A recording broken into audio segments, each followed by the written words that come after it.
আসসালামু আলাইকুম। আশা করি আপনারা ভালো আছেন, সুস্থ আছেন। আজকে আমাদের লিটারেচারের ফার্স্ট ক্লাস। তো সবাই একটু জানাই যে যারা দেখছি এখন পর্যন্ত জয়েন করেছি যারা, তারা একটু জানাই যে অডিও এবং ভিডিও দেখা এবং শোনা দুটাই ক্লিয়ার আছে কিনা, বিশেষ করে সাউন্ডটা ক্লিয়ার আছে কিনা একটু আমাকে জানিয়ে দেন। সাউন্ডটা ক্লিয়ার কিনা, দেখা এবং শোনা দুটাই ক্লিয়ার আছে কিনা, বিশেষ করে সাউন্ডটা ক্লিয়ার আছে কিনা। আচ্ছা, এখানে ক্লিয়ার আছে, একটু জানাই যে ক্লিয়ার আছে কিনা। স্বামী মাস্টার, ওয়ালাইকুম আসসালাম। নাসরিন আমিন, ওয়ালাইকুম আসসালাম। আচ্ছা, আলহামদুলিল্লাহ ভালো আছি। এখন শোনা এবং দেখা দুটাই আপনার অনুকূলে আছে কিনা একটু জানাই।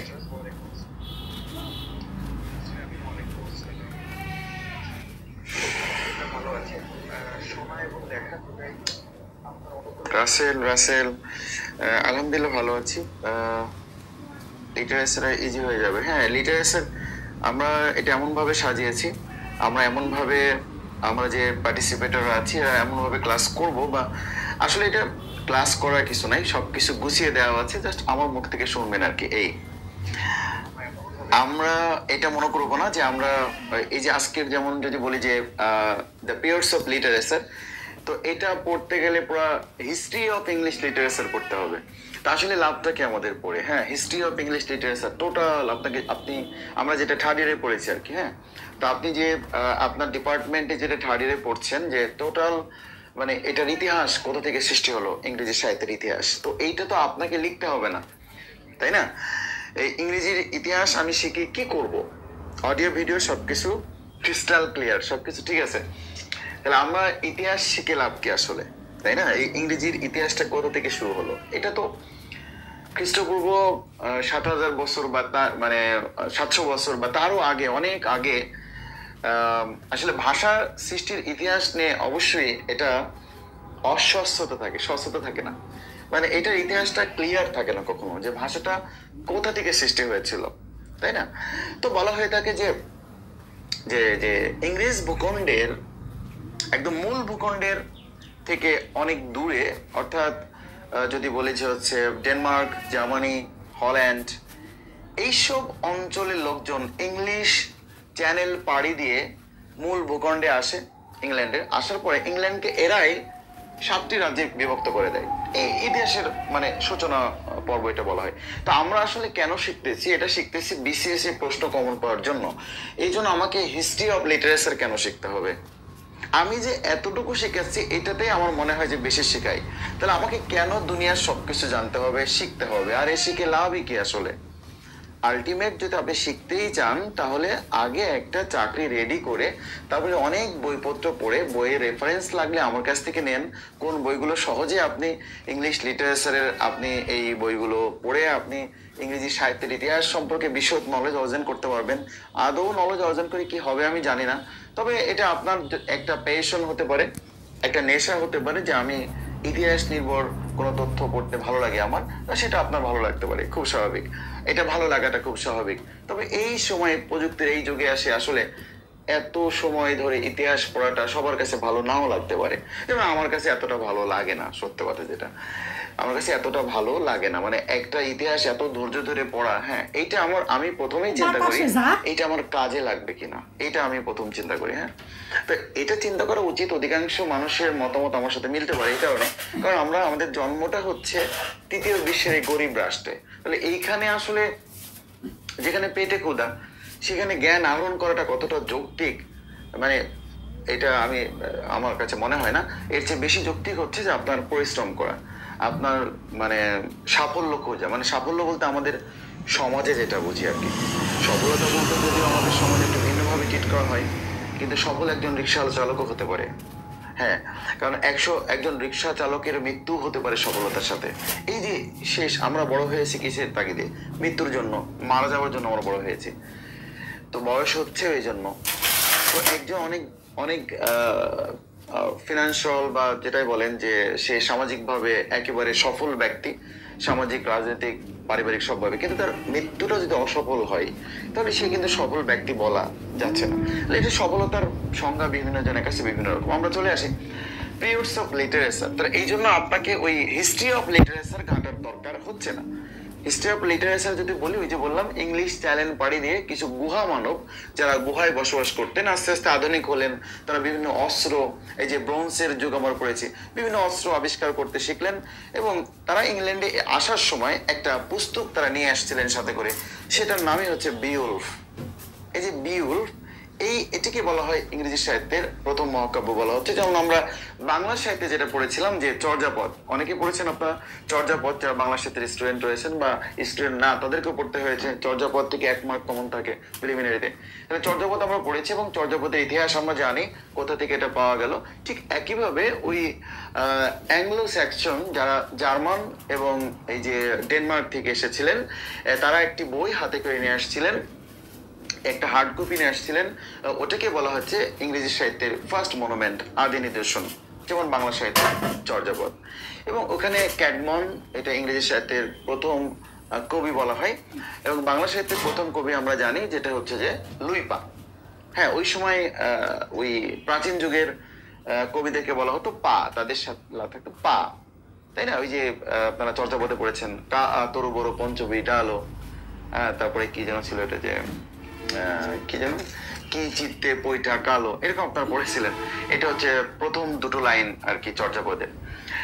তো আসলে এটা ডিটেলস পড়ে কোনো লাভ হবে না এই কারণে, কারণ আমাদের পিএসসি বলছে যে তোমরা বাচ্চারা যারা বিসিএস প্রিপারেশন নিচ্ছ তারা অবশ্যই এলিজাবেথান পিরিয়ড থেকে পড়ো, এলিজাবেথান পিরিয়ড থেকে পড়ো। আর যারা ইংলিশ লিটারেচার স্টুডেন্ট তারা একদম ওই 1200 সাল থেকে 1000 সাল থেকে পড়ো। তো সেটা তো আমাদের দরকার হচ্ছে না, আমরা কেবল প্রিলিমিনারিতে ভালো করার জন্য এই অংশটা, এই কোর্সটা শুরু করতে যাচ্ছি বা এই পড়ালেখা আজকে থেকে শুরু করতে যাচ্ছি। তো ধরুন এই পিরিয়ডস অফ লিটারেচারের ক্ষেত্রে কোন পিরিয়ড থেকে আমাদের প্রশ্ন কমন থাকবে? আমাদের প্রশ্ন কমন আসবে এলিজাবেথান পিরিয়ড থেকে শুরু হবে বিসিএস এর জার্নিটা এবং শেষ হবে একদম পোস্ট মডার্ন পিরিয়ড পর্যন্ত। এর মধ্যেও আমরা বেছে বেছে পড়বো যে পিরিয়ডস গুলো খুবই গুরুত্বপূর্ণ প্রিলিমিনারির জন্য।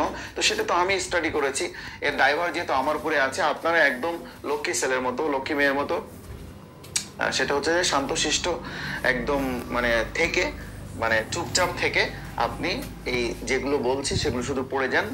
এর ব্যতিক্রম চিন্তা করার দরকার নাই। ব্যতিক্রম দু একটা প্রশ্ন আসলে এটা আল্লাহর রাস্তায় ছেড়ে দেন, এটা ফি সাবিলিল্লাহ, এটা পড়ার দরকার নেই।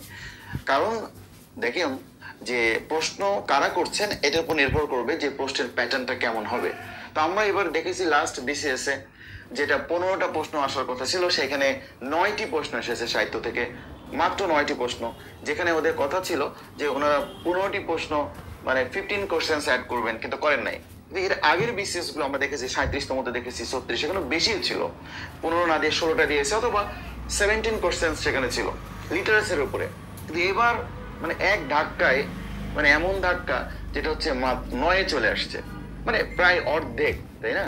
যেখানে 17টা প্রশ্ন আসতো সেখানে মাত্র 9টা প্রশ্ন বের এসেছে 45তম প্রিলিমিনারিতে। তার এই নয় যে আমার 46তমতে আমার 9টা আসবে বা 10টা আসবে, সেখানে 15টাও আসতে পারে। আমরা ধরে নিলাম অ্যাটলিস্ট প্লাস মাইনাস 15টা কোশ্চেন্সের জন্য আমাকে রেডি থাকতে হবে। তো 15টার মধ্যে 15 পাওয়াটাই আপনার জরুরি না, আপনাকে আমি বলবো যে 10 প্লাস বা 11 প্লাস পাওয়াটা জরুরি। তো এটা পাইলে হবে কি আপনার বিসিএস এর যে আমরা যেটা আসলে চান্স পাওয়া তো কঠিন। প্রিলিমিনারি আমি বলি সবসময়ের জন্য যে ভাইবা, রিটেন এবং প্রিলিমিনারি সবচেয়ে কঠিনতম জায়গা হচ্ছে প্রিলিমিনারি। এখানে স্লিপ করার সুযোগ আছে, এখানে ভুল করার সুযোগ আছে। কারণ কি, এখানে অসংখ্য পাজিল টাইপের প্রশ্ন, অর্থাৎ আপনাকে একদম দুদুল্যমান রাখবে পরীক্ষার হলে।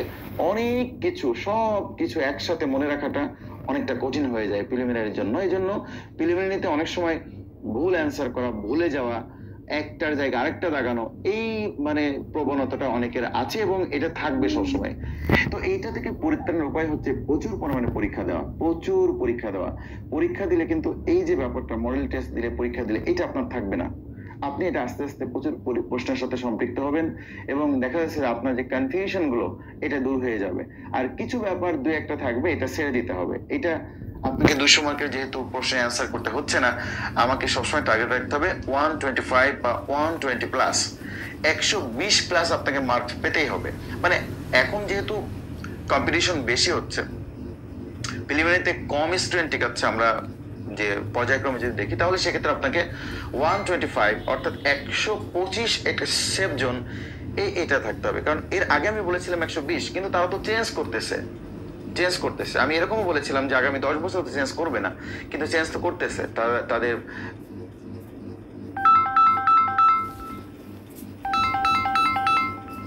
আসলে আমরা পিরিয়ডস অফ লিটারেচার থেকে আমরা কি কি ধরনের প্রশ্ন হবে, তবে বাকি সবগুলোই কেন আমরা এখানে এনেছি, আমরা কেন পড়বো যে একদম ওল্ড ইংলিশ পিরিয়ড থেকে কেন পড়বো, এটা ব্যাখ্যা হচ্ছে যে ওই যে একটা ব্যাখ্যা, আপনার একটা জানার আগ্রহের একটা জায়গা যে বাংলা সাহিত্যের আদি নিদর্শন হচ্ছে চর্যাপদ, আর ইংরেজি সাহিত্যের ফার্স্ট মনুমেন্ট যেটা আদি নিদর্শন সেটা হচ্ছে বিউলফ। বিউলফ একটা গদ্য সাহিত্য, একটা মহাকাব্য, যেটা ব্রিটিশ মিউজিয়ামে এখনো রাখা আছে। তো এই যে এই বিষয়গুলো একটু জানা থাকলে, দুটো সাহিত্যের সাথে একটু মিল করে পড়লে, আপনি যদি একই সাথে উইলিয়াম ওয়ার্ডসওয়ার্থ এবং রবি ঠাকুরকে পড়েন, তাহলে এর যে সাহিত্যকর্মগুলো মিল আছে, এক্ষেত্রে আপনার জানাটা বা মনে রাখাটা অনেকটা ইজি হয়ে যাবে, এই জন্য শেখা। আচ্ছা, তাহলে আমার মনে হচ্ছে সবকিছু ঠিক আছে। শুরুতে একটু সমস্যা হচ্ছিল। All clear? Okay, all clear, all clear. Okay, আসুন আমরা চলে যাচ্ছি আজকের যে পিডিএফ ফাইলটাতে। আমি বলবো যে সবাই এই পিডিএফটা হার্ড কপির সাথে রাখবেন। যারা আগে শোনেননি কথাটা, শুনেছেন হয়তো, যারা শোনেননি তাদের জন্য বলছি। সেটা হচ্ছে যে দোকানে গিয়ে, যেসব দোকানে অনলাইন কানেক্ট করা আছে, সেই ক্ষেত্রে আপনি গিয়ে বলবেন যে ফটোকপি করে দিতে। প্রিন্ট করলে আপনার খরচটা বেশি আসবে, ফটোকপি করলে কম আসবে। তো এখানে 14টা লেকচার দেওয়া আছে, আরো হয়তো কিছু জায়গায় আপনাকে আরো কিছু ফটোকপি করতে হতে পারে, সেক্ষেত্রে আমি কিছু অ্যাড করব, সেটা পরে। এখন এই 14টার মধ্যে আমরা সীমাবদ্ধ থাকি। আজকে আসতে হবে যে the periods of literature. Periods of লিটারেচারে দেখেন যে এই পিরিয়ডস গুলো মনে রাখার জন্য একটা লাইন দেওয়া আছে, যে টোটাল যে অনেকগুলো পিরিয়ডস কিন্তু এখানে রয়েছে। পিরিয়ডস এর মধ্যে আবার সাব পিরিয়ডস রয়েছে। আসলে আমরা ইংরেজি সাহিত্যে যারা পড়েছি তারা দেখবেন যে old English period, middle English period এবং রেনেসান্স পিরিয়ড, এটাকে বেশি গুরুত্ব দেওয়া হয়। কিন্তু এখানে আমরা যখন টোটাল পিরিয়ডটা আজকে ভাগ করব, তাহলে অনেকগুলো পিরিয়ডস রয়েছে, তার মধ্যে মূল পিরিয়ডস রয়েছে 8টি। যেমন বাংলা সাহিত্যের 3টিতেই শেষ, প্রাচীন, মধ্যযুগ এবং আধুনিক যুগ। তাহলে এখানে মূল পিরিয়ডস রয়েছে 8টি, এর মধ্যে আবার সাব পিরিয়ড রয়েছে। ভয় পাওয়ার কোনো কারণ নেই, কারণ আমাকে বলা হচ্ছে বিসিএস সিলেবাসটা শুরু হয়েছে এলিজাবেথান পিরিয়ড থেকে। রেনেসান্স পিরিয়ডের একটি অংশ হচ্ছে এলিজাবেথান পিরিয়ড, এবং এখান থেকে এই সিলেবাসটা শুরু হয়েছে।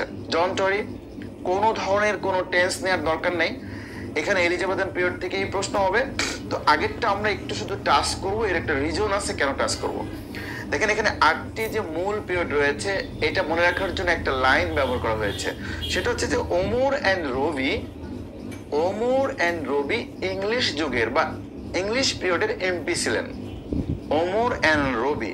আচ্ছা, রবির এই যে ওটা, এটা স্মল লেটারে লেখা বলো, VII-টা স্মল লেটারে লিখে থাকলে আপনার সুবিধা হবে পড়তে।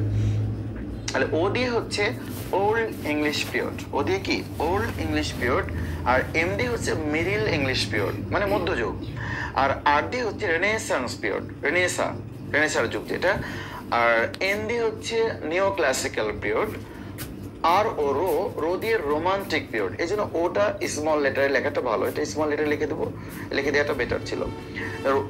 আর ও রো দিয়ে হচ্ছে রোমান্টিক পিরিয়ড, আর VI স্মল লেটারে I ভিক্টোরিয়ান এজ বা ভিক্টোরিয়ান পিরিয়ড। এম তে হচ্ছে মডার্ন পিরিয়ড, আর পি তে হচ্ছে পোস্ট মডার্ন পিরিয়ড। তাহলে গুণে দেখেন মূল 8টি পিরিয়ড এখানে আছে। আচ্ছা, ওল্ড ইংলিশ পিরিয়ডের এটা কবে শুরু হয়েছে কবে শেষ হয়েছে জানার দরকার নেই, এটা বাদ। আচ্ছা, এই যুগের একটা নাম হচ্ছে অ্যাংলো স্যাক্সন পিরিয়ড, যেটা বললাম যে অ্যাংলো স্যাক্সনরা, যাদেরকে গুহা মানব বলা হতো, এবং তারা ছিল খুব বর্বর এবং দুর্ধর্ষ। তারা জার্মান এবং ডেনমার্ক থেকে ইংলিশ চ্যানেল পাড়ি দিয়ে এসেছিল, এবং তার আসার সময় এই যে একটি কাব্য এসেছিল, এবং তাদেরকেও বলা হতো আসলে ওই জাতিটা উপজাতি ছিল তারা, এই উপজাতিকে বলা হতো অ্যাংলো এবং স্যাক্সন, এই দুটি নামে পরিচিত ছিল। পরবর্তী অবশ্য আরো কিছু উপজাতি এসেছিল, প্রায় 7-8টা উপজাতি এসেছিল ইংলিশ চ্যানেল পাড়ি দিয়ে। আচ্ছা, এরপরে হচ্ছে middle English period. Middle English পিরিয়ডের Anglo Norman period. Anglo Norman মানে হচ্ছে এরা এসেছিল আবার ফ্রান্স থেকে। তাহলে তারা ফ্রান্স থেকে কিছু উপজাতি, ফ্রান্সের কিছু অধিবাসী এই পিরিয়ডে, মিডিল ইংলিশ পিরিয়ডে আসতে আমাদের দেখা গেছে, আমরা দেখেছি। এরপরে এজ অফ চসার, অর্থাৎ ইংরেজি সাহিত্যের মধ্যযুগের শ্রেষ্ঠ কবি চসারের একটি যুগ আছে। এরপরে কিছুদিন ছিল যেটা অন্ধকার যুগ বা ব্যারন পিরিয়ড, এই পিরিয়ডে কোনো ধরনের সাহিত্য রচিত হয়নি এরকমটি ধারণা করা হয়। আচ্ছা, বা ডার্ক যুগ, আমরা এটা বাংলা সাহিত্যে পাবো, বাংলা সাহিত্যের যে অন্ধকার যুগ এটা আমরা পেয়ে থাকি। আচ্ছা, রেনেসান্স পিরিয়ড, এই রেনেসান্স স্পেলিংটা দেখতে হবে, হ্যাঁ, রেনেসান্স স্পেলিংটা পরীক্ষা আসে, রেনেসান্স খেয়াল করতে হবে, RENI, এই জায়গাটা ঝামেলা হয়, RENI, এরপরে এসটা আছে দুইটা, ডাবল এস, এরপরে এনস, ANC, এনস, তাহলে RENI,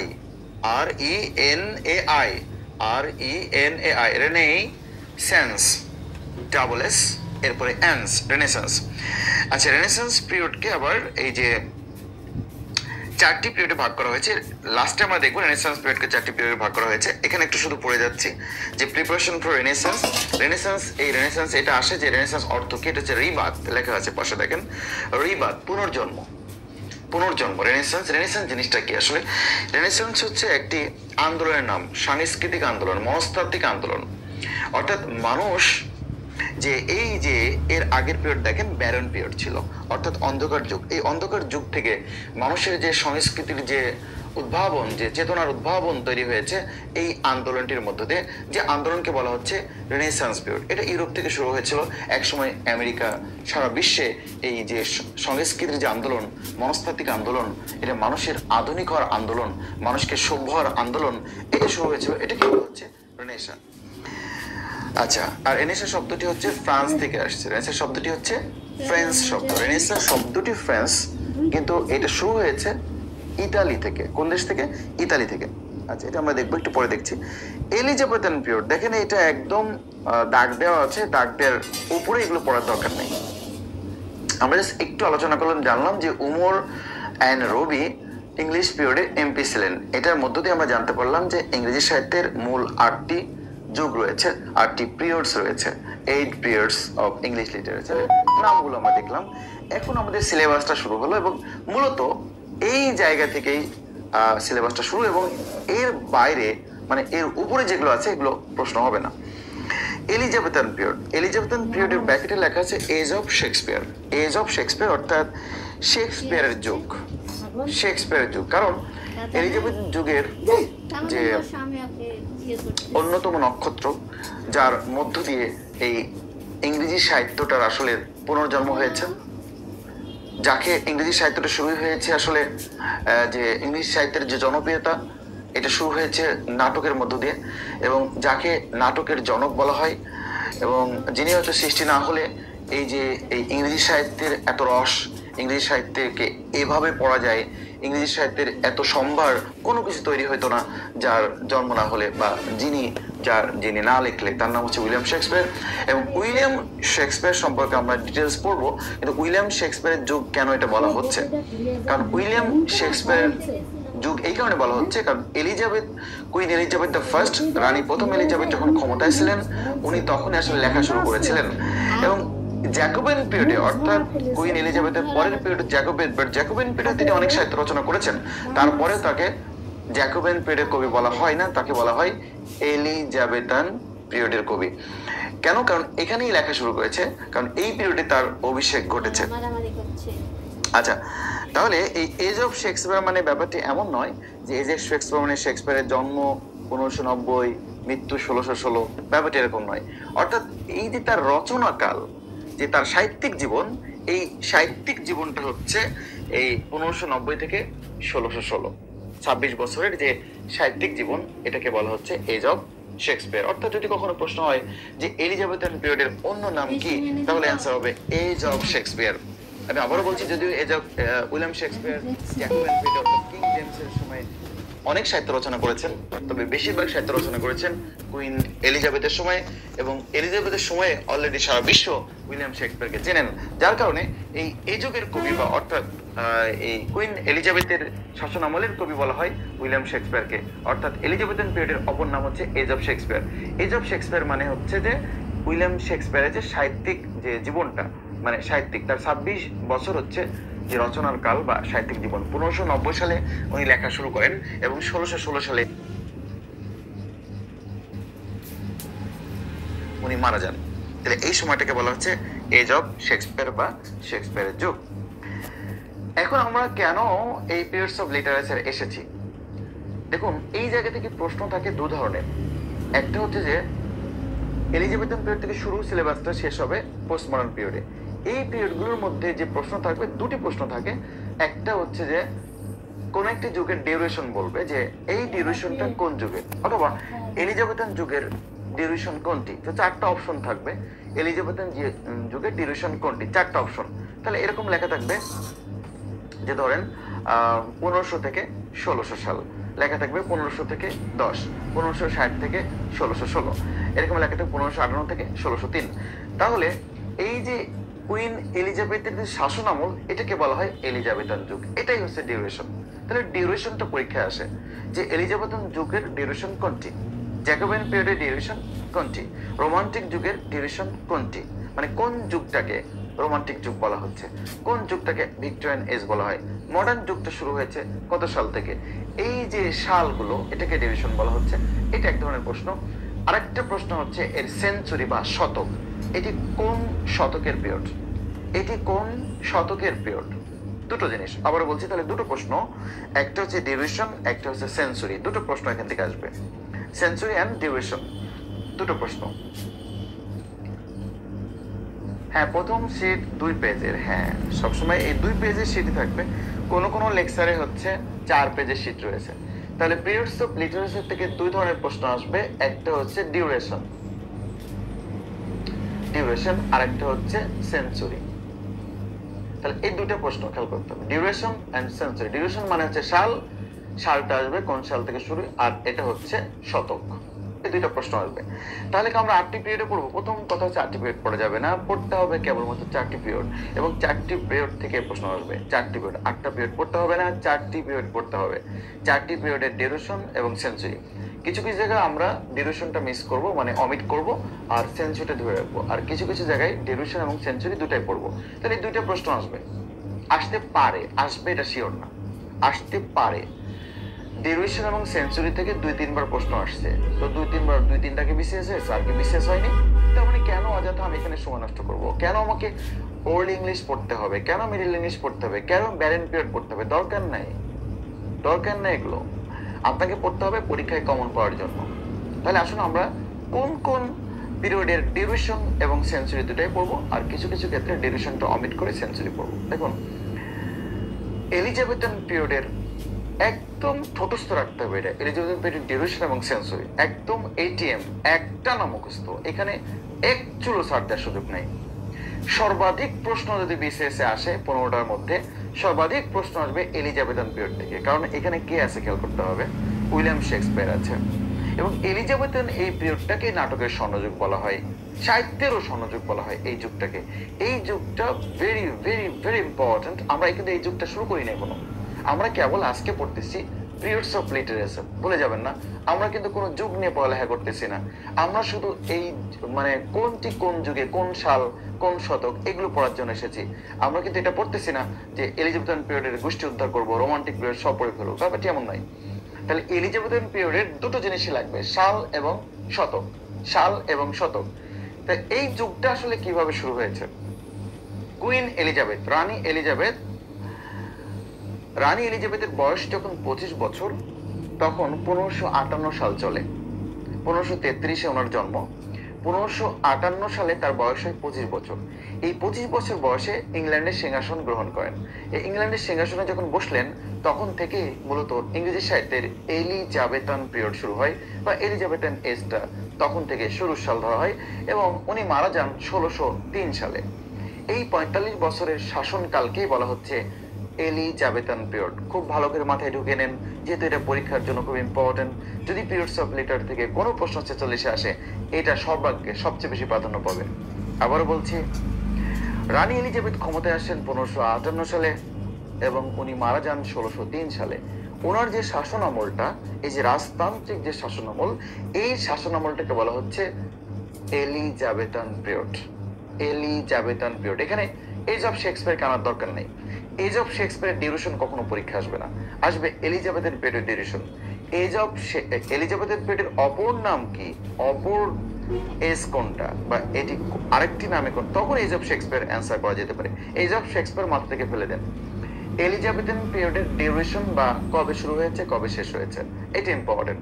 তাহলে শুরু হয়েছে 1558 সালে, কারণ ওটার ওই ক্ষমতা গ্রহণ করেন ইংল্যান্ডের ক্ষমতা গ্রহণকে ইংল্যান্ডের রানী হন কবে 1558 সালে। এই রানী মারা যান কবে 1603 সালে। শাসন করেছেন কত বছর 45 বছর। এই 45 বছরকে ইংরেজি সাহিত্যের কোন পিরিয়ড বলা হয় এলিজাবেথিয়ান পিরিয়ড। টানা মুখস্থ। এলিজাবেথিয়ান পিরিয়ড হচ্ছে 1558 থেকে 1603, 1558 থেকে 1603, 1558 থেকে 1603। রানী ক্ষমতা এসেছেন 1558, রানী মারা গেছেন 1603। এলিজাবেথিয়ান পিরিয়ড শুরু হয়েছে কবে 1558, শেষ হয়েছে কবে 1603। এই পিরিয়ডের অন্য নাম কি এজ অফ শেক্সপিয়ার। এটি কোন শতকের পিরিয়ড 16 শতকের পিরিয়ড, 16th সেঞ্চুরি। তাহলে উইলিয়াম শেক্সপিয়ার কোন শতকের পিরিয়ড 16 শতকের পিরিয়ড। 16th সেঞ্চুরি কবি, the poet of 16th century কাকে বলা হয় William Shakespeare. The poet of 16th century কে উইলিয়াম শেক্সপিয়ার। ওকে, তাহলে এখান থেকে আমরা 1 মার্ক আশা করতে পারি যদি এই জায়গা থেকে অর্থাৎ লেকচার 1 থেকে আজকের লেকচার থেকে যদি কোনো প্রশ্ন দেয় পিরিয়ডস অফ লেটার্স আমরা ধরে নিতে পারি কুইন এলিজাবেথের শাসন আমলটা তুলে দিবে, অর্থাৎ এলিজাবেথিয়ান পিরিয়ডের ডিউরেশন অথবা সেঞ্চুরি জানতে যাবে। আমরা এখান থেকে ইনশাআল্লাহ কমন পাবো আশা করা যায়। এরপরে দেখুন যে 1603 সালে মারা গেলেন রানী প্রথম এলিজাবেথ। মারা যাওয়ার পরে উনি অবিবাহিত ছিলেন, চিরকুমারী ছিলেন। তাহলে তার সন্তানাদি ছিল না। তার বংশানুক্রমিক ভাবে রাজতান্ত্রিক ভাবে, যেটা রাজতান্ত্রিক শাসন ব্যবস্থা কি হয় বংশানুক্রমিক ভাবে রাজ দরবার থেকে রাজ্য পরিচালনার জন্য কাউকে পাওয়া গেল না। তাহলে কে এখন রাজ সিংহাসন গ্রহণ করবে? দেখা গেল তার কাজিন, দুঃসম্পর্কের কাজিন, স্কটল্যান্ডের রাজা তৎকালীন সময়, স্কটল্যান্ডের রাজা 1603 সালে যখন মারা গেলেন তখন ওই কিং জেমস ওনার নাম, স্কটল্যান্ডের রাজা, ওনাকে অফার করা হলো ইংল্যান্ডের রাজভার গ্রহণ করার জন্য, ইংল্যান্ডের রাজা হওয়ার জন্য তাকে অফার করা হলো এবং উনি অফার জন্য ফেলে দেন। এবং একই সাথে এই কিং জেমস দুটি দেশের রাজ্য পরিচালনা করতেন, একটা হচ্ছে স্কটল্যান্ড, একটা হচ্ছে ইংল্যান্ড। তো ইংল্যান্ডের রাজা হলেন 1603 সালে। নাম কি? King James. এটাও কিন্তু একবার পরীক্ষা আসছিল, মেবি 38তম বিসিএস এর প্রশ্ন ছিল। হ্যাঁ, 38তম বিসিএস আসছিল যে জ্যাকোবিয়ান পিরিয়ডের ডিউরেশন কোনটি। হ্যাঁ, কত সাল থেকে কত সাল ছিল। তাহলে কিং জেমসকে অফার করা হলো 1603 সালে। উনি স্কটল্যান্ড থেকে চলে আসলেন ইংল্যান্ডে, ইংল্যান্ডের সিংহাসন গ্রহণ করলেন। ইংল্যান্ডের শাসন আমল শুরু হলো এই যে পরিবারতন্ত্রের বাইরে স্কটল্যান্ডের একটি ব্যক্তির মধ্য দিয়ে এই যে ইংল্যান্ডের রাজ্য পরিচালনা শুরু হলো। তার নাম হচ্ছে কিং জেমস। এই জেমসকে ল্যাটিন ভাষায় বলা হয় জ্যাকব। কিছু লিখতে হবে না, সব লেখা আছে, আমরা সব আপনি দেখবেন যে হার্ড কপি যখন বের করবেন সব কিছু লেখা আছে। কিং জেমসকে বলা হয় জ্যাকোবাস ল্যাটিন ভাষায়। এই জ্যাকোবাস থেকে আসছে জ্যাকোবিয়ান পিরিয়ড। এই জ্যাকোবিয়ান পিরিয়ডটা শুরু হলো 1603 সালে এবং এই কিং জেমস রাজা মারা গেলেন 1603 সালে, রাজা মারা গেলেন 1625 সালে। এই যে 24 বছরের পিরিয়ড, মানে 1603 সালে তিনি এই যে বৃদ্ধ রাজা সিংহাসন গ্রহণ করলেন, মারা গেলেন 1625 সালে। এই 24 বছরের সময়কে বলা হচ্ছে কিং জেমসের শাসনামল বা জ্যাকোবিয়ান পিরিয়ড। এটাও একবার পরীক্ষা আসছে, যেহেতু পরীক্ষা এসেছে এটাকে আমি ছেড়ে দিতে পারি, নতুন সিলেবাস 38তম বিসিএস ছিল, এটাও আমাকে ধরে রাখতে হবে যে কিং জেমসের শাসনামল অর্থাৎ কুইন এলিজাবেথের পরের যে রাজা ছিলেন ইংল্যান্ডে, স্কটল্যান্ডের রাজা, ইংল্যান্ডের রাজা হলেন, তার শাসনামল কোনটি? তার শাসনামল হচ্ছে 1603 থেকে 1625। এটা হচ্ছে কিং জেমসের শাসনামল, জ্যাকোবিয়ান পিরিয়ড। ওকে ডান। তাহলে এই দুটো আমার পড়া ছিল। এরপরে আসেন ক্যারোলিন পিরিয়ডের শাসনামল পরীক্ষা আসবে না, অযথা পড়ে সময় নষ্ট করা যাবে না। কমনওয়েলথ পিরিয়ডের শাসনামল পরীক্ষা আসবে না, তবে একটু এটা দেখা দরকার এই কারণে, কারণ আমরা একটু বলতেছি, একটু আলোচনায় আসতে হবে যে জ্যাকোবিয়ান কিং জেমসের যে সন্তান, কিং জেমস যখন মারা গেলেন, কিং জেমসের বড় ছেলে king Charles the first, king Charles Latin ভাষায় তাকে বলা হয় ক্যারোলাস। ক্যারোলাস থেকে যে পিরিয়ডের জন্ম হয়েছে সেটা হচ্ছে ক্যারোলিন পিরিয়ড। অর্থাৎ এই জেমসের ছেলে, মানে এই যে কিং জেমস, জ্যাকোবিয়ান পিরিয়ডের পরের যুগটা হচ্ছে ক্যারোলিন পিরিয়ড। কেন আসলো? ওই কিং জেমসের ছেলে কিং চার্লস, এই চার্লস থেকে আসছে ক্যারোলিন। এই ক্যারোলিন পিরিয়ড শুরু হলো 1625 সালে এবং 1649 কি কিং চার্লস ফার্স্ট মারা গেছে? না, মারা যায়নি। এই ক্যারোলিন পিরিয়ডে গৃহযুদ্ধ হয়েছিল ইংল্যান্ডে, অর্থাৎ কিং চার্লস ফার্স্টের আমলে গৃহযুদ্ধ হয়েছিল। এই গৃহযুদ্ধ বা সিভিল ওয়ারে এই কিং চার্লসকে শিরচ্ছেদ করা হয়, কিং চার্লসকে মেরে ফেলা হয় 1649 সালে। 1625 সালে ক্ষমতায় আসছিলেন কিং জেমসের ছেলে, আর এই কিং চার্লসকে মেরে ফেলা হয়েছিল 1625 সালে, এই 1649 সালে। এই 1649 সালে তাকে হত্যাকাণ্ডের মধ্যে দিয়ে ইংল্যান্ডের রাজতন্ত্রের পতন ঘটে।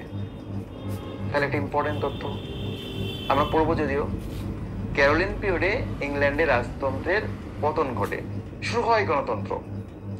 এই জন্য বলছি কমনওয়েলথ পিরিয়ডটাকে একটু মনে রাখা দরকার। কমনওয়েলথ মানে হচ্ছে ডেমোক্রেটিক পিরিয়ড, কমনওয়েলথ পিরিয়ড মানে ডেমোক্রেটিক পিরিয়ড, প্রজাতান্ত্রিক পিরিয়ড, গণতান্ত্রিক পিরিয়ড। এই গণতান্ত্রিক পিরিয়ডটা ইংল্যান্ডে খুব ক্ষুদ্র সময় ছিল, 1649 থেকে 1660। তার মানে 1660 সালে আবারও রাজতন্ত্র প্রতিষ্ঠিত হয়, গণতন্ত্রের পতন হয়ে, এবং আজ অবধি ইংল্যান্ডে, এই 2023 আজ অবধি ইংল্যান্ডে রাজতন্ত্রই বলবৎ রয়েছে। তাহলে আমরা আবার একটু বলতে চাচ্ছি যে কুইন এলিজাবেথের শাসনামল শেষ হয় তার মৃত্যু দিয়ে 1603 সালে, এবং তার দুঃসম্পর্কে কাজিন স্কটল্যান্ডের রাজা কিং জেমস ক্ষমতায় আসেন। কিং জেমস ক্ষমতায় আসেন হচ্ছে 1603 সালে, মারা যান 1625 সালে, রেখে যান তার বড় সন্তান কিং চার্লস দ্য ফার্স্ট। এই কিং রাজা প্রথম চার্লস ক্ষমতায় আসলে সেখানে গৃহযুদ্ধ হয়, এবং গৃহযুদ্ধ হলে তাকে শিরচ্ছেদ করা হয়, তাকে হত্যা করা হয় 1649 সালে।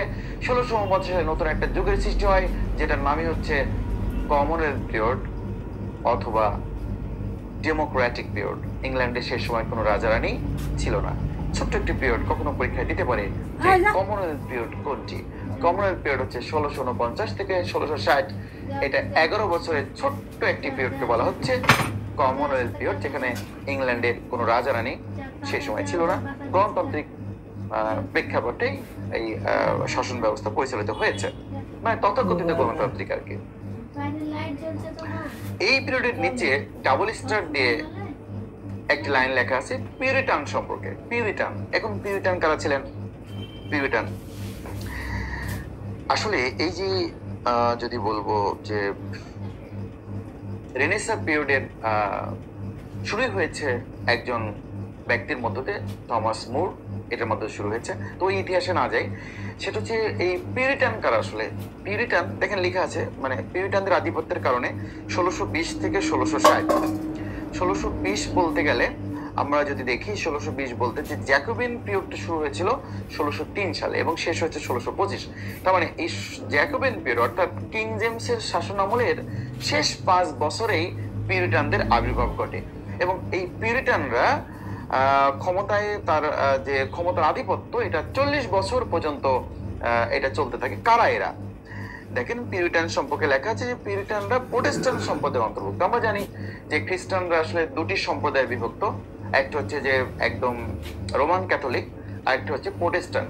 প্রোটেস্ট্যান্ট হচ্ছে যে ওই সময় যারা পাদ্রীদের বা চার্চের ফাদারদের, টমাস মুরও এটা বলেছেন যে যে ফাদাররা বা চার্চের যারা দায়িত্বে আছেন, এরা বললেই আপনাকে সবকিছু মেনে নিতে হবে না, আপনাকে যুক্তি তর্ক দিয়ে কিন্তু চিন্তা করতে হবে। তো এই যে যুক্তি তর্ক দিয়ে চিন্তা করার যে প্রবণতাটা, এটা এসেছিল প্রথম যাদের মাথায়, তারা হচ্ছে পিউরিটান, অর্থাৎ তারা প্রোটেস্ট করতে শিখেছেন। যে চার্চের যে অপকর্ম বা অপশাসনটা সমাজে চালিয়ে দেওয়া হতো, এটা পিউরিটানরা প্রথম প্রোটেস্ট করতেন। তো পিউরিটানদের কেন এখানে আনা হচ্ছে? কারণ সাহিত্যিক পরিমণ্ডলে আমরা যেটা চিন্তা করি যে নাটক, কবিতা, মঞ্চ, থিয়েটার, এগুলো আসলে অভিনয়, হ্যাঁ, অ্যাক্টর অ্যাক্ট্রেস থাকবে, এই ব্যাপারগুলো পিউরিটানরা পছন্দ করতেন না। পিউরিটানরা এখানে তাদের একটি মানে তাদের নৈতিকতা বিরোধী কাজ মনে করতেন তারা, যে কেন থিয়েটার করবে, কেন গান বাজনা করবে, কেন মঞ্চ হবে, এই বিষয়গুলো পিউরিটানরা পছন্দ করতেন না। যার কারণে পিউরিটানরা এই সাহিত্যে স্থান পেয়েছে। পিউরিটানরা ছিল খুবই মানে ভাব গাম্ভীর্যপূর্ণ, এবং তাদের পোশাক ছিল আলাদা। কালো পোশাক পরতেন, কালো টুপি পরতেন, কালো কুর্তা, মানে বড় কালো কুর্তা, মানে অনেক লম্বা বোরখার মতো পোশাক পরতেন, যাদের টিকির চারপাশে চুল ছেটে ফেলা হতো। এই টুপি, কালো টুপি খুলে ফেললেও তাদেরকে বোঝা যেত। এবং সমাজে তারা মানে বিভিন্ন ধরনের দাওয়াতি কাজ করতেন, অর্থাৎ পোপদের বিরুদ্ধে, অর্থাৎ চার্লস যে যারা ফাদার ছিলেন, যারা বিভিন্ন নিয়ম কানুন বা রুলস এন্ড রেগুলেশন সমাজে চাপিয়ে দিতেন, এগুলো যেন সমাজের অন্য লোক না মানে বা এই যে এইগুলো অপশাসন, এগুলো তারা তুলে ধরতেন।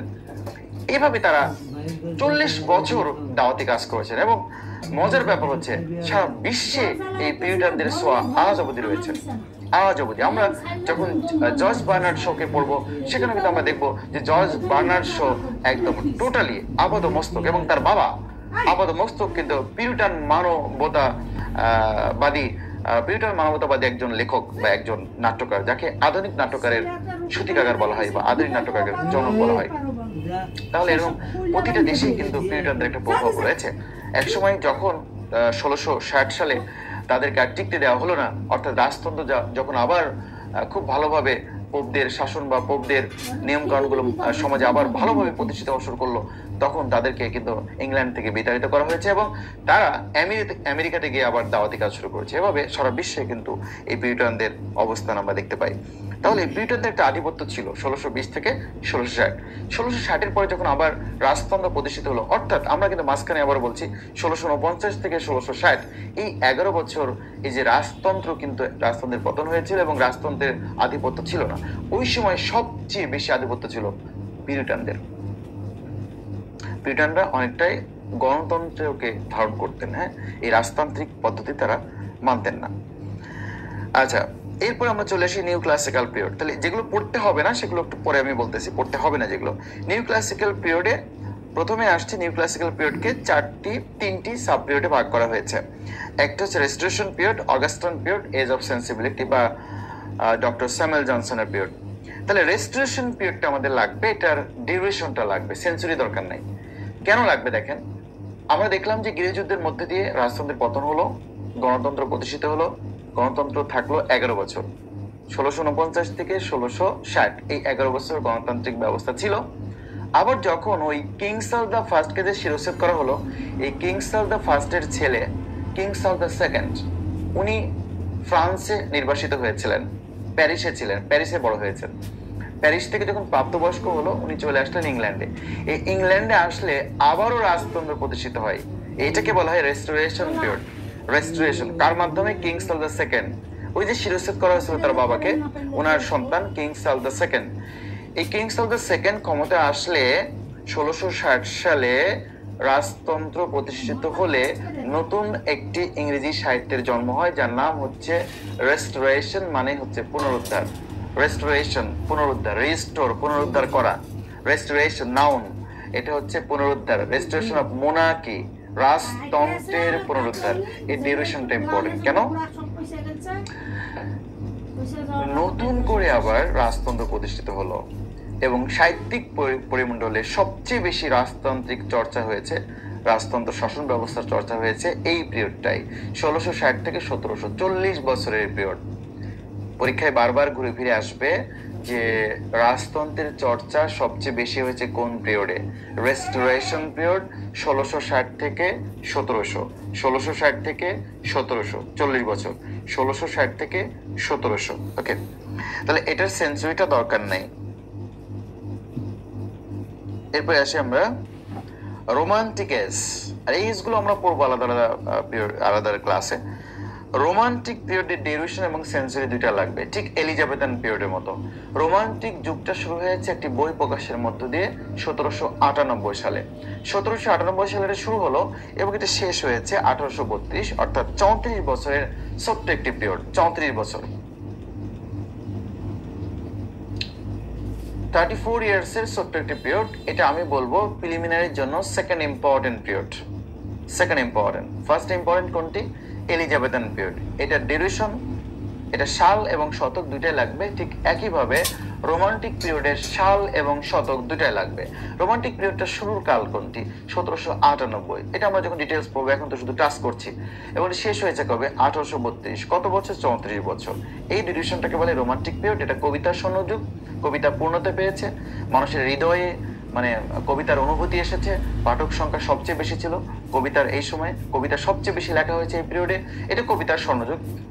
তো এই পিরিয়ডটাকে বলা হচ্ছে কোন সেঞ্চুরি পিরিয়ড? এটা হচ্ছে আর্লি 19th সেঞ্চুরি, লেখা আছে আর্লি 19 না আর্লি 19। তাহলে আর্লি 19 পিরিয়ড হচ্ছে এটা। আচ্ছা, বাইরে প্রচন্ড বৃষ্টি হচ্ছে, এখান থেকে ইলেকট্রিসিটি অফ হলে সমস্যা হবে না, তারপরেও একটু কারণ নেটওয়ার্কের প্রবলেম হলে আমাকে জানাতে হবে। আচ্ছা, তাহলে রোমান্টিক পিরিয়ডে দুটো লাগবে এলিজাবেথিয়ান পিরিয়ডের মতো। এরপর আসেন ভিক্টোরিয়ান এজ। ভিক্টোরিয়ান এজের আবার এটা দরকার নাই, কি বলে ডিউরেশন লাগবে না। ভিক্টোরিয়ান পেজে লাগবে শুধু সেঞ্চুরি, শুধু সেঞ্চুরি। ভিক্টোরিয়ান এজ হচ্ছে রানী ভিক্টোরিয়ার শাসনামল, এটা শুধু সেঞ্চুরি লাগবে, মানে শতক, 19th সেঞ্চুরি। এটা উপন্যাসের স্বর্ণযুগ, উপন্যাসের পূর্ণতা পেয়েছে এই যুগে। এরপর আসেন মডার্ন যুগটা শুরু হয়েছে কবে? মডার্ন যুগের ডিউরেশনটা একটু জেনে রাখা ভালো, মানে ওইভাবে সিরিয়াস না। মডার্ন যুগটা শুরু হয়েছে 1901 সালের মধ্য দিয়ে, মডার্ন পিরিয়ড ইংরেজি সাহিত্যের, এবং এটা দ্বিতীয় বিশ্বযুদ্ধের পূর্ব পর্যন্ত, অর্থাৎ 1939 সাল, এই সময়টাকে বলা হচ্ছে মডার্ন পিরিয়ড। আর পোস্ট মডার্নের পিরিয়ড কখনো আসবে না। আমি একটু সামারাইজ করতে চাই, সেটা হচ্ছে এলিজাবেথান পিরিয়ডের সাল এবং শতক। সাল হচ্ছে 1558-তে শুরু হয়েছে, 1603-এ শেষ হয়েছে, 45 বছরের সময়টাকে বলা হচ্ছে এলিজাবেথান যুগ। এটা হচ্ছে 16th সেঞ্চুরি। ওকে, এরপর আমরা জ্যাকোবিন পিরিয়ডের আমাদের সেঞ্চুরি লাগবে না, শুধু স্কটল্যান্ড থেকে এসে যে কিং জেমস শাসন করেছিল কত বছর, এটা 1603 থেকে 1625। ওকে, ডান। রেস্টোরেশন পিরিয়ডের ডিউরেশনটা অবশ্যই ইম্পর্টেন্ট। রেস্টোরেশন পিরিয়ডের ডিউরেশন হচ্ছে 1660 থেকে 1740 বছর, এটা সেঞ্চুরি লাগবে না। রোমান্টিক পিরিয়ড, রোমান্টিক পিরিয়ডের সেঞ্চুরি এবং এটার সাল, সাল এবং শতক দুইটা লাগবে। এটার সাল হচ্ছে 1798 থেকে 1832, এবং এটার সেঞ্চুরি হচ্ছে আর্লি 19th সেঞ্চুরি। এরপর আসেন ভিক্টোরিয়ান এজ। ভিক্টোরিয়ান এজের কেবল সেঞ্চুরি লাগবে। উপন্যাসের স্বর্ণযুগ কোনটি? 19th সেঞ্চুরিতে হচ্ছে উপন্যাসের স্বর্ণযুগ। ওকে, এইটা আমরা দেখলাম। এরপরে চলে আসেন old English period. Old English পড়ার কিছু নাই, কারণ এটা সিলেবাসে নেই। ওল্ড ইংলিশ পিরিয়ডে শুধু একটা জিনিস, যে বিউলফ, এটা হচ্ছে যে ইংরেজি সাহিত্যের ফার্স্ট মনুমেন্ট। ওকে, ডান। আর ইংরেজি সাহিত্যের প্রথম কবি ছিলেন ক্যাডমন, যেমন বাংলা সাহিত্যের লুইপা। ওকে, ডান। কিং আলফ্রেড দ্য গ্রেট, এটা এই নামটা শুধু শুনলেন, দরকার নাই এটা, কারণ কেউ কেউ বলছেন যে তাকে বলা হয় ফাউন্ডার অফ প্রোজ, মানে উনি গদ্য লেখক, মানে গদ্য উনি প্রথম লিখেছেন। মানে এটা নিয়েও আসলে কনফ্লিক্ট আছে, এই জন্য এটা দরকার নেই, এই প্রশ্ন কখনো আসবে না। এবং এটার ব্যাখ্যাও দেওয়া আছে কেন আমরা জন উইকলিফকে ফাদার অফ প্রোজ বলবো, কারণ জন উইকলিফ হচ্ছে বাইবেলকে ইংরেজিতে অনুবাদ করেছিলেন। আচ্ছা, এরপর middle English period. Middle English পিরিয়ডের দুটো তথ্য, একটা হচ্ছে যে এই মিডল ইংলিশ পিরিয়ডেরই আরেকটা নাম হচ্ছে age of Chaucer. Middle English পিরিয়ডে ভাগ করলে তিনটা ভাগে বিভক্ত হয়, তার মধ্যে একটা হচ্ছে যে নরম্যান, চসার এবং ব্যারেন। এই চসারটা ইম্পর্টেন্ট। মিডল ইংলিশ পিরিয়ডের চসার সবচেয়ে খ্যাতিমান এবং জনপ্রিয় কবি হচ্ছে জেফ্রি চসার। কেন? কারণ আমরা যে সাহিত্যটা পড়ছি, এই সাহিত্যের জনক, কবিতার জনক এবং ইংরেজি ভাষার জনক বলা হবে। ইংরেজি ভাষারই জনক উনি, ইংরেজি ভাষার জনক, ইংরেজি কবিতার জনক, ইংরেজি সাহিত্যের জনক। তাহলে এতগুলো বিষয়ের জনক যিনি, তার নামটা মনে রাখা দরকার, তার নাম হচ্ছে চসার। তাহলে আমি একটু মজা করে বলি যে ইংরেজি ভাষার চাষী কে? চসার। ইংরেজি নাটককে চাষ করেছেন কে? চসার। ইংরেজি সাহিত্যকে চাষ করেছেন কে? চসার। চাষী, চসার, চাষী। জিওফ্রি না থাকলেও চসার থাকবে। তাহলে তাকে বলা হচ্ছে ইংরেজি সাহিত্যের জনক, ইংরেজি ভাষার জনক এবং ইংরেজি কবিতার জনক। কেন বলা হচ্ছে? কারণ উনি প্রথম ব্যক্তি পৃথিবীতে যিনি পিওর ইংরেজি ভাষায় কাব্য রচনা করেছিলেন, তাহলে সাহিত্য রচনা করেছিলেন, তাহলে কবিতা রচনা করেছিলেন, সবই চলে আসছে। তাহলে ইংরেজি ভাষা, সাহিত্য এবং কবিতার জনক যিনি, তিনি হচ্ছে জেফ্রি চসার। তাহলে যে কাব্যটা রচনা করে এত বড় খ্যাতি অর্জন করেছেন, তার নাম হচ্ছে the Canterbury Tales. Canterbury Tales মানে এখানে কিছু গল্প তিনি, তার মানে এটা পদ্য না, এটা গদ্য না, এটা পদ্য আকারে লেখা, এটা কবিতা আকারে লেখা, এটা একটা কাব্য। তাহলে এই কাব্যে অনেকগুলো ক্যারেক্টার রয়েছে, অনেকগুলো গল্প রয়েছে। যে ক্যান্টারবারি টেলস মানে একটা তীর্থযাত্রার গল্প, তীর্থযাত্রার গল্প, অর্থাৎ তীর্থযাত্রায় বের হয়েছেন কিছু লোক। তো এই লোকগুলোর গল্প শোনার জন্য সাথে জেফ্রি চসারও ছিলেন। তার যে ব্যক্তি জীবনে, রাজনৈতিক জীবনে, তার পারিবারিক জীবনে, তার প্রত্যেকটা মানুষের যে জীবনের অনুভূতিগুলো, এই গল্পগুলো, কেন তিনি তীর্থযাত্রায় বের হয়েছেন, এই গল্পগুলো তিনি লিপিবদ্ধ করেছেন। উনি চেয়েছিলেন যে উনি তীর্থযাত্রায় যাওয়ার সময় অনেকগুলো গল্প সংগ্রহ করবেন, 30টা গল্প সংগ্রহ করবেন, আসার সময় আরো গল্প সংগ্রহ করবেন। এরকম মানুষের জীবনের যে উত্থান পতন এগুলো তিনি শুনবেন, কেন তিনি কিছু হতে যাচ্ছেন। কিন্তু আসলে সবাই গল্প বলেনি বা সবার গল্প তিনি কালেক্ট করতে পারেননি। এখানে আমরা দেখতে পাই যে 24টি গল্পের সংমিশ্রণেই ক্যান্টারবারি টেলস এর জন্ম, এবং এখানে অনেকগুলো ক্যারেক্টার রয়েছে, 32টি ক্যারেক্টারের কথা বলা হয়েছে, এবং 17,000 লাইন এই কাব্যে রয়েছে। এবং 17,000 লাইনের একটা লাইন হচ্ছে time and tide wait for none. তাহলে এটা চিন্তা করার কোনো দরকার নাই যে ওয়েটস হবে, অ্যান্সার হবে ওয়েট। গ্রামারে যদি যাই, time and tide wait for none, কারণ এখানে ভিন্ন দুটি জিনিস বোঝাচ্ছে, সেম আইডিয়া না, আইডিয়াটা ভিন্ন, যে সময় এবং স্রোত কখনো এক জিনিস নয়, এটা ভিন্ন জিনিস। এই জন্য এটা ভার্বটা হবে প্লুরাল, ভার্ব সিঙ্গুলার হবে না। Time and tide wait for none. এরপরে আসেন উইলিয়াম ল্যাংল্যান্ড। ল্যাংল্যান্ড এটা হচ্ছে যে একজন বায়ার্স, একজন কৃষক। এই কৃষকের হচ্ছে একটি কাহিনী বর্ণনা রয়েছে এই কবিতাতে। এই কবিতার নাম হচ্ছে ল্যাংল্যান্ডের বিখ্যাত কবিতা দ্য ভিশন অফ পায়ার্স প্লাউম্যান। এই পায়ার্স প্লাউম্যান, এই প্লাউম্যানের একটি হচ্ছে যে একজন পায়ার্স, একজন কৃষকের যে একটি মানে সবাই তীর্থযাত্রায় যাবে, কিন্তু এই তীর্থযাত্রায় লিড দিবে কে, আমির কে হবে, লিডার কে হবে। একটা বিখ্যাত উক্তি আছে এই যে ল্যাংল্যান্ডের, সেটা হচ্ছে যে এই উক্তিটি হচ্ছে who will bell the cat, বিড়ালের গলায় ঘন্টাটা কে বাঁধবে, who will bell the cat, এরকম একটা উক্তি ছিল এখানে। জন উইকলিফের কথা খেয়াল করেন। জন উইকলিফের যে ব্যাপারটা আমরা একটু আগে দেখেছিলাম আলফ্রেড দ্য গ্রেট, ওইটা বেশি ইম্পর্টেন্ট না, তাকে বলা হয় ফাউন্ডার অফ প্রোজ। যদি বলা হয়, যদি এখানে জন উইকলিফের নাম থাকে তাহলে ওই ফাউন্ডার টাউন্ডারের কাজ হবে না, আমাকে এখানে আসতে হবে। কারণ জন উইকলিফ হচ্ছে যে পবিত্র বাইবেলকে ইংরেজিতে ট্রান্সলেট করেছিলেন। তাহলে বাইবেলকে যখন ট্রান্সলেট করেছিলেন, এই বাইবেলটা তো সব পদ্য আকারে লেখা না, এখানে তো বিভিন্ন ঘটনা রয়েছে, বিভিন্ন চরিত্র রয়েছে, বিভিন্ন ঘটনার প্রেক্ষিতে এটা আসমানি কিতাব। তাহলে এখানে যে এই যে বাইবেলকে গদ্য আকারে যিনি প্রথমবারের মতো ট্রান্সলেট করলেন, এই যে একজন বিখ্যাত ট্রান্সলেটর, এনাকে বলা হচ্ছে father of pros. Father of pros বলা হচ্ছে এনাকে। তাহলে এই জিনিসটা মনে রাখতে হবে, ফাদার অফ প্রোজ হচ্ছে জন উইকলিফ। জন উইকলিফকে হচ্ছে ফাদার অফ প্রোজ বলা হয়। তাহলে এই সবত প্রশ্ন আসে। আমাদের একটা প্রশ্ন প্রতিষ্ঠিত যে পবিত্র আল কোরআনকে বাংলায় অনুবাদ কে করেছেন? ভাই গিরিশচন্দ্র সেনের কথা বলা হচ্ছে। তো এটা নিয়ে আসলে যদি এটা কনফ্লিক্টেড একটা প্রশ্ন, যে খুবই সাংঘর্ষিক যে গিরিশচন্দ্র সেন, এটা দেখুন গিরিশচন্দ্র সেন উনি হচ্ছে একজন ব্রাহ্ম ধর্মাবলম্বী, মানে রাজা রামমোহন রায় যেটা প্রতিষ্ঠা করেছেন। রাজা রামমোহন রায়কে অনেক বেশি পছন্দ করতেন এই গিরিশচন্দ্র, যিনি হিন্দু ধর্মে থাকা সত্ত্বেও রাজা রামমোহন রায়ের প্রতি তিনি কি বলে যে ভালোবাসা দেখাতে গিয়েই আসলে এই ধর্মে চলে আসেন। এই ধর্মের ধর্ম প্রচারক হিসেবে তিনি কাজ করেন, ব্রাহ্ম ধর্ম। তো ওনার নামটি কেন আসে, এনার কারণও আছে। যদি বলা হয় পবিত্র আল কোরআনকে প্রথম, যদি একটু হিস্ট্রি যাই, যে শাহ মোহাম্মদ সগীর, আমরা জানি যে শাহ মোহাম্মদ সগীর এটা 1389 সালের দিকে প্রথম সূরা ইউসুফকে কাব্যিক রূপে, মানে হুবহু ট্রান্সলেট করেন নাই, কাব্যিক রূপে এই বাংলায় সংযোজন বিযোজন করে, সরাসরি না, সংযোজন বিয়োজন করে হচ্ছে কেবলমাত্র সূরা ইউসুফকে বাংলায় অনুবাদ করেছিলেন শাহ মোহাম্মদ সগীর। এরপর যদি আমরা দেখি তাহলে যার নামটা আমরা দেখতে পাবো সেটা হচ্ছে যে,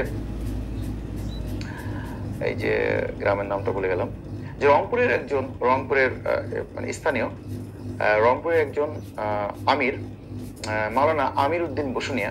1608 সালে নাকি 1808 সালে আমির উদ্দিন বসুনিয়া, এর নামটা আসে আমির উদ্দিন বসুনিয়া। এটা হচ্ছে যে কোন পাড়ায় যেন তার জন্ম, ভুলে গেলাম। এই যে আমির উদ্দিন বসুনিয়া, বাড়ি হচ্ছে রংপুরের আমির উদ্দিন বসুনিয়া 1808 সালে প্রথমবারের মতো 30 নম্বর পারা, পবিত্র আল কোরআনের 30 নম্বর পারাটি বাংলায় অনুবাদ করেছিলেন, অর্থাৎ যেটাকে আমরা আমপারা নামে বলে থাকি, আমপারা। 1808 সালে আমির উদ্দিন বসুনিয়া মাওলানা আমির উদ্দিন বসুনিয়া প্রথমবারের মতো পবিত্র কোরআনের 30 নম্বর পারাটা বাংলায় অনুবাদ করেছিলেন, এটা বলা হয় বা এটা পাওয়া যায়। এরপরে 1836 সালে টাঙ্গাইলের করটিয়ায় বাড়ি, নাম হচ্ছে নঈমুদ্দিন, মাওলানা নঈমুদ্দিন সাহেব পুরা কোরআনুল মাজিদকে 30 পারা, 1 থেকে 30 পারা পুরোটাই বাংলায় অনুবাদ করেছিলেন 1836 সালে। তাহলে ভাই গিরিশচন্দ্রের জন্ম কিন্তু আবার 1835 সালে। খেয়াল করেন, ভাই গিরিশচন্দ্রের জন্ম 1835 সালে। তার আগে দেখেন 1 বছর বয়সে তো আর উনি এটাকে অনুবাদ করেননি। 1836 সালে মাওলানা নঈমুদ্দিন সাহেব বাড়ি হচ্ছে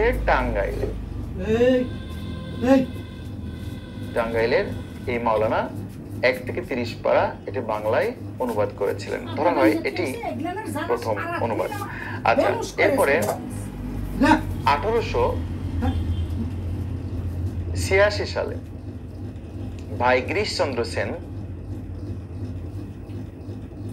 পুরো 1 থেকে 30 পারা এটিকে অনুবাদ করে হোক অথবা এটিকে অ্যামালগেমেট করে সংগ্রহ করে উনি এটা প্রকাশ করেন।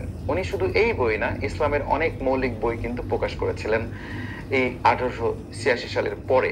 তো 1881 সাল থেকে উনি শুরু করেছিলেন। 1881 সাল থেকে এই যে ভাই গিরিশচন্দ্র সেন পবিত্র কোরআনের এই অনুবাদের কাজ শুরু করেছিলেন এবং ফাইনালি 1886 সালে এটা তিনি প্রকাশ করেছিলেন। এবং এটার আগে কিন্তু আমি বলেছি 1836 সালে মাওলানা নঈমুদ্দিন পুরো তর্জমা করেছিলেন বাংলায়, কিন্তু 1886 সালে ওনার নামটাই বেশি আসে কারণ উনি প্রেসের সাথে রিলেটেড ছিলেন। যদিও বলা হয় যে উনি 1880 সালে বা 1879 সালের দিকে কলকাতায় এবং ঢাকার একজন বিখ্যাত মাওলানার কাছে উনি আরবি ভাষা শিখেছিলেন। এটা পাওয়া যায় এরকম যে আরবি ভাষা শিখেছিলেন। এর আগে কিন্তু উনি উর্দু এবং ফার্সিতেও দক্ষ ছিলেন, এই হচ্ছে ভাই গিরিশচন্দ্র সেন। এবং বলা হয় যে উনি আরবি পরে শিখেছিলেন এবং চেষ্টা করেছিলেন, এই জন্য এই 4 বছর ধরে 1881 সাল থেকে এবং 86 সালে এটা প্রকাশ করেছিলেন পবিত্র আল কোরআনকে। আচ্ছা, এবং যদি বলা হয় যে ইংরেজিতে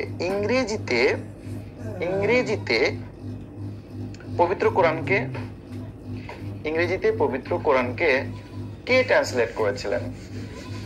একজন ব্রিটিশ ইসলামিক স্কলার যার নাম হচ্ছে ওর নামটা এভাবে লেখা হয় মুহাম্মদ মারমাডিউক পিকথাল। এই মারমাডিউক পিকথাল 1930 সালে পবিত্র কোরআনকে ইংরেজিতে ট্রান্সলেট করেন। 1930 সালে ইংরেজিতে ট্রান্সলেট করেন। আচ্ছা, এগুলো তো পরীক্ষায় আসবে না, জাস্ট একটু বললাম জানার জন্য। আচ্ছা, এরপরে আসেন দান্তে আলিগিরি। দান্তে আলিগিরির নামটা জানতে হবে এই কারণে, কারণ দান্তে আলিগিরি হচ্ছে উনি ইতালীয় ভাষার জনক হচ্ছে দান্তে আলিগিরি। ইতালি যদিও অনেক এই আমরা যদি সাহিত্যগুলো যখন পড়বো দেখবেন যে অনেক সাহিত্যিকরা ইতালি গিয়ে সাহিত্য রচনা করেছেন বা ইতালি থেকে সাহিত্যিক নলেজ নিয়েছেন। যদিও ইতালিতে অনেক পরে ইউনিভার্সিটি তৈরি হয়েছে, বিশ্ববিদ্যালয়গুলো, কিন্তু বিশ্ববিদ্যালয় থেকে পড়েই যে সাহিত্য রচনা করেছেন ব্যাপারটা এমন নয়। উইলিয়াম শেক্সপিয়ার বলেন বা বড় বড় সাহিত্যিক যারা ছিলেন, কাজী নজরুল বা রবীন্দ্র ঠাকুর বলেন বা বিভিন্ন ভাষার সাহিত্যিকরা ছিলেন, তারা যে ইউনিভার্সিটিতে পড়েছেন ব্যাপারটা এমন নয়। যদিও অক্সফোর্ড ও ক্যামব্রিজ বিশ্ববিখ্যাত দুটি ইউনিভার্সিটি ইংল্যান্ডে, কিন্তু অনেক ইংল্যান্ডের সাহিত্যিকরা ইতালিতে গিয়ে তাদের জীবনের পূর্ণতা পেয়েছেন। তাহলে ইতালির ভাষার জনককে, এই ভাষার জনকটা দান্তে আলিগিরি, এটা একটু মনে রাখা দরকার। আর এই কাপড়টাও দরকার না। এরপর রেনেসান্স সম্পর্কে একটু জানতে হবে। রেনেসান্স বলেছি বানানটা দেখতে হবে RENAISS এরপরে ANCE, এটা জানতে হবে। এবং রেনেসাঁ শব্দটি আসছে ফ্রেঞ্চ শব্দ থেকে, ফ্রেন্স। এবং রেনেসাঁ আন্দোলনটা শুরু হয়েছিল ইতালির একটি শহর থেকে। কোন দেশ থেকে? তার ইতালির কোন শহর থেকে? ফ্লোরেন্স শহর থেকে। এটা ইম্পর্টেন্ট কথা। ফ্লোরেন্স শহর থেকে এই ইতালি এই যে রেনেসার এই আন্দোলনটা শুরু হয়েছে, এবং রেনেসার একটা মনস্তাত্ত্বিক আন্দোলন, এটা সাংস্কৃতিক আন্দোলন। এই সাংস্কৃতিক আন্দোলনটা শুরু হয়েছে ফ্লোরেন্স শহর থেকে। কোন শহর থেকে? ফ্লোরেন্স। রেনেসান্স শব্দের অর্থ কি? এটা সিনোনিমাস ওয়ার্ড কি? রিবাদ, পুনর্জন্ম। রিবাদ, পুনর্জন্ম। আচ্ছা, ফাদার অফ রেনেসান্স কাকে বলা হচ্ছে তাহলে? পেত্রাককে, ইতালীয় কবি। ইতালীয় কবি পেত্রাককে বলা হচ্ছে পেত্রাককে বলা হয় father of renaissance. Father of renaissance বলা হয়। ওকে, তাহলে এই যে রেনেসার যুগটাকে আমরা 4 ভাগে বিভক্ত করতে পারি। এই রেনেসার যুগগুলো এলিজা কাকু। এলিজা কাকু, এলিতে হচ্ছে এলিজাবেথান পিরিয়ড, জেতে হচ্ছে জ্যাকোবিয়ান পিরিয়ড, আর কাতে হচ্ছে ক্যারোলিন পিরিয়ড, এবং কোতে হচ্ছে কমনওয়েলথ পিরিয়ড। এই হচ্ছে। তো এগুলো তো আর পরীক্ষায় আসবে না, আমাদের জাস্ট একটু জানার জন্য। আমরা বলেছি যে পিরিয়ডস অফ লিটারেসিতে কোন জায়গা থেকে প্রশ্ন হবে, অলরেডি এটা ক্লিয়ার। আবারও বলছি, এলিজাবেথান পিরিয়ডের ডিউরেশন এবং সেঞ্চুরি দুটো ইম্পর্টেন্ট, এবং রোমান্টিক যুগের ডিউরেশন এবং সেঞ্চুরি দুটো ইম্পর্টেন্ট। আর বাকিগুলো আমরা দেখছি যে কিছুটা ডিউরেশন পড়বো, সেঞ্চুরি শুধু একটা সেঞ্চুরি পড়বো, ডিউরেশন লাগবে না, সেটা হচ্ছে ভিক্টোরিয়ান এজ। আর সাথে মডার্ন পিরিয়ড একটু জেনে রাখা দরকার যে মডার্ন যুগটা শুরু হয়েছে 1901 সাল থেকে, এবং দ্বিতীয় বিশ্বযুদ্ধের প্রারম্ভিক এই সময়টা পর্যন্ত, দ্বিতীয় বিশ্বযুদ্ধ শুরু হয়েছিল 1939 সালে, এই সময়টা পর্যন্ত, এই 1901 থেকে 1939 এই সময়টাকে বলা হয় মডার্ন পিরিয়ড। যদিও বাংলা সাহিত্যে এরকম কোনো ব্যাপার নেই যে মডার্ন যুগ মানে আধুনিক যুগ, অত্যাধুনিক যুগ বা আধুনিক পরবর্তী যুগ, এরকমটি আসলে এই যুগগুলো আসলে তো সাহিত্যিকরা ভাগ করে যায়নি, আমাদের স্বার্থে, আমাদের পড়ার স্বার্থে, পড়ানোর স্বার্থে এগুলো ভাগ করা হয়েছে আর কি। হয়তো ভবিষ্যতে ভাগটা চেঞ্জ হতে পারে। আজকে আমরা যেটা শিখলাম সেটা হচ্ছে যে এই পিরিয়ডস গুলোর নাম এবং কোন জায়গা থেকে প্রশ্ন হবে সেটা জানলাম, এবং সাথে কিছু বিষয় আমরা জেনে রাখলাম যে এই পিরিয়ডগুলোর নামকরণ করা হয়েছিল ওই সময় যারা শাসনকর্তা রাজা রানী ছিলেন তাদের নাম অনুসারে, এবং ওই সময় যারা বিখ্যাত কবি বা সাহিত্যিকরা ছিলেন তাদের নাম অনুসারে কিছুটা টাচ করা হয়েছে। তো এটা আমরা দেখেছি, এবং সাথে ডিউরেশন এবং সেঞ্চুরি কোন জায়গা থেকে পড়বো এটা আমরা দেখেছি, এবং এই প্রত্যেকটা পার্ট আলাদা আলাদা ভাবে প্রত্যেক ক্লাসে আলোচনা করা হবে। তবে সব ক্লাস থেকে কিন্তু পরীক্ষা নেওয়া হবে না আপনার। যেমন কোন কোন পিরিয়ড থেকে পরীক্ষা নেওয়া হবে এটা আমরা আসলে বুঝতে পারবো সামনের দিকে আগালে, যে কোন কোন জায়গা থেকে আমার প্রশ্ন হতে পারে এবং ইম্পর্টেন্ট হতে পারে। আমরা যদি বিগত সালের প্রশ্নটা ঘাটি তাহলে আপনি দেখেন যে জ্যাকোবিয়ান পিরিয়ড এটা পরীক্ষা আসছিল একবার, এই ডিউরেশনটা। এরপরে আসছিল হচ্ছে এই রেস্টোরেশন পিরিয়ডের ডিউরেশনটা পরীক্ষা আসছিল। এরপরে পরীক্ষা আসছে যে ভিক্টোরিয়ান এজে কোন সেঞ্চুরি, এটা পরীক্ষা। তাহলে 3টা প্রশ্ন এখান থেকে আসছে, 3টা প্রশ্ন, একটা 38 বিসিএস, একটা 16 বিসিএস, একটা 37 বিসিএস। 38 আসছিল জ্যাকোবিয়ান পিরিয়ড, 37 আসছিল হচ্ছে রেস্টোরেশন পিরিয়ড, এবং ভিক্টোরিয়ান যুগের যে সেঞ্চুরি শতক এটা আসছিল 16তম বিসিএস। এই তো, তাহলে প্রশ্ন আসে না আমি কি পড়বো এখান থেকে। তবে এটা আমরা এখান থেকে জানলাম, ঠিকই জানলাম যে রাজতন্ত্রের পতন হয়েছিল কবে, এটা আমরা আবার জানবো। এরপরে গণতান্ত্রিক পিরিয়ড ছোট্ট একটি পিরিয়ড ছিল, এটা আমরা দেখেছি। আমরা এখানে দেখেছি আরো একটি বিষয়, সেটা হচ্ছে যে আদি নিদর্শন কোনটি ইংরেজি সাহিত্যের, এটা আমরা দেখেছি। যে এখানে আদি কবি কোনটি, এটা আমরা দেখেছি। জেফ্রি চসারকে আমরা দেখেছি, যদি এটা সিলেবাসের মধ্যে নাই কিন্তু কোনোভাবে প্রশ্ন চলে আসতে পারে। জেফ্রি চসার কিন্তু অনেক গুরুত্বপূর্ণ একজন রাইটার, এই জন্য এর নামটা চলে আসতে পারে। ওকে, তো এবং আমরা জন উইক্লিফকে দেখেছি, জন উইক্লিফ ফাদার প্রোজ যাকে বলা হয়, এবং ইটালি ভাষার যে জনক দান্তে আলিগ্রি তাকে দেখেছি, এবং রেনেসার সম্পর্কিত একটা তথ্য নিয়েছি, এখান থেকে কিন্তু পরীক্ষা আসে। রেনেসা কোন শব্দ থেকে আসছে, রেনেসা কোন শহর থেকে আন্দোলনটা শুরু হয়েছে, এবং রেনেসার জনক বা রেনেসার ফাদার কাকে বলা হয়, পেত্রাককে বলা হয়, এটা আমরা দেখেছি। তো আজকে এই পর্যন্ত থাকবে, সবাই ভালো থাকবেন, সবার জন্য শুভকামনা। আসসালামু আলাইকুম।